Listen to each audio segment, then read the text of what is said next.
हिंदू जन जागृति समिति के पदाधिकारियों के साथ शिवसेना शिंदे गुट के विधायकों ने मुख्यमंत्री एकनाथ शिंदे से की महाराष्ट्र में हलाल उत्पादों पर बैन लगाने की मांग।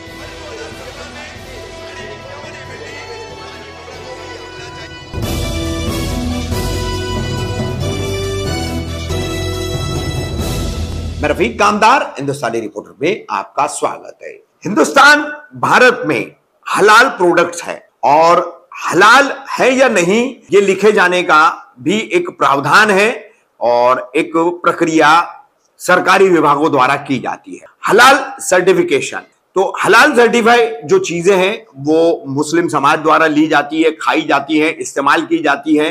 अब इस पर जो भी फर्जीवाड़ा किया जा रहा था इन सर्टिफिकेट्स को लेकर उत्तर प्रदेश में, उसका मामला सामने आने के बाद उत्तर प्रदेश सरकार ने समूचे हलाल सर्टिफिकेशन प्रोसेस पर या उस प्रक्रिया पर बैन और प्रतिबंध लगा दी। अब इसी का अनुसरण महाराष्ट्र में होने जा रहा है। महाराष्ट्र का शीतकालीन विधानसभा का सत्र चल रहा है नागपुर में। नागपुर विधान भवन में हिंदू जन जागृति समिति के महाराष्ट्र के राज्य संगठक हैं सुनील घनवट और उनके साथ नागपुर के संगठक हैं अभिजीत पोलके तथा उनके अन्य कई साथी। इन सबके साथ मिलकर मौजूदा राज्य सरकार में शामिल शिवसेना शिंदे गुट के विधायक प्रताप सरनाईक, शिवसेना की प्रवक्ता तथा विधायक मनीषा कायंदे,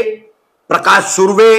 भरत गोगावले, बालाजी कल्याणकर, इन सभी ने मुख्यमंत्री एकनाथ शिंदे से मुलाकात कर उन्हें एक ज्ञापन दिया और ज्ञापन देकर महाराष्ट्र में हलाल पर बैन लगाने की मांग की। इस पर चर्चा करने के दौरान मुख्यमंत्री ने उनसे कहा कि यह बात उनके कान पर आ चुकी है और मेरा तो यह कहना है कि भारत में हलाल की आवश्यकता क्या है, हलाल प्रोडक्ट का मतलब ही क्या है। बहरहाल ये इस संबंध में सुनील घनवट की एक प्रतिक्रिया है, उनकी एक वीडियो बाइट है, वो हम आपको दिखाएंगे, तस्वीरें दिखाएंगे। मनीषा कायंदे जो शिवसेना शिंदे गुट की प्रवक्ता भी है, विधायक भी है, उनके साथ प्रताप सरनाईक, बालाजी किनीकर, प्रकाश सुर्वे, भरत गोगावले सभी है और इन्होंने मुख्यमंत्री को महाराष्ट्र में हलाल बैन करने के लिए जो ज्ञापन दिया है उसकी तस्वीरें भी हम आपको दिखाएंगे। अब इस मौके पर हिंदू जन जागृति समिति की तरफ से हलाल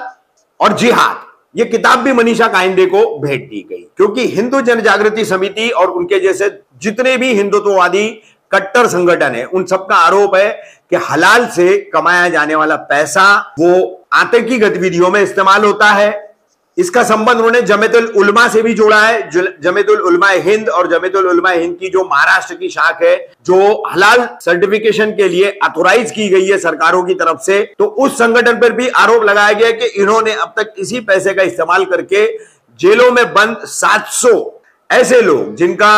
इंडियन मुजाहिदीन, लश्कर ए तोयबा, इस्लामिक स्टेट, अन्य आतंकी संगठनों से इनके नाम जुड़े हुए थे, ऐसे लोगों को रिहा करने में पैसा खर्च किया है। तो ये एक अब जमीन तैयार कर दी है राज्य में मौजूदा सरकार में शामिल शिवसेना, मुख्यमंत्री एकनाथ शिंदे का जो गुट है शिवसेना, उनकी जो पार्टी है, उनके विधायकों ने, और उन्होंने भी बता दिया है कि हिंदुत्ववाद के प्रचार में और मुसलमानों को निशाना बनाने में हम भी किसी से पीछे नहीं है। तो तैयार हो जाइए महाराष्ट्र के मुसलमानों, आपके हलाल सर्टिफिकेशन पर अब बैन लगने की तैयारी है, क्योंकि खुद मुख्यमंत्री ने कह दिया है कि भारत में हलाल का औचित्य क्या है और हलाल की जरूरत क्या है।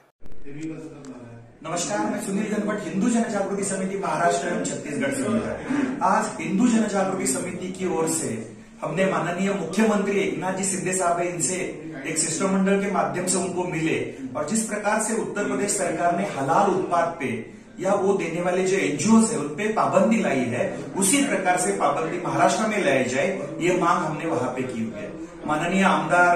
जो हमारे यहाँ की मनीषा कायंदे जी है, प्रताप सरनाईक जी है, भरत सिंह गोगावले जी है, बालाजी कल्याणकर जी है, ऐसे माननीय विधायक जो है उन्होंने भी ये मांग इस शिष्टमंडल के माध्यम से माननीय मुख्यमंत्री जी को की हुई है। उन्होंने ये विषय, सीएम साहब ने ये विषय बड़ी गंभीरता से लेके इसके बारे में जो सचिव है उनको इसकी जांच करने के आदेश दिए हुए हैं और हलाल सर्टिफिकेशन की महाराष्ट्र में, हमारे देश में क्या आवश्यकता है, ये प्रश्न भी उन्होंने वहां उपस्थित किया है। और जिस प्रकार से उत्तर प्रदेश सरकार ने वहां पे हलाल उत्पादों पे बैन लाया हुआ है, उसी प्रकार से यहाँ पे भी बैन लाया जाए, ये मांग हमारे शिष्टमंडल की ओर से की हुई है। और यही मुद्दा अभी आने वाले जो चालू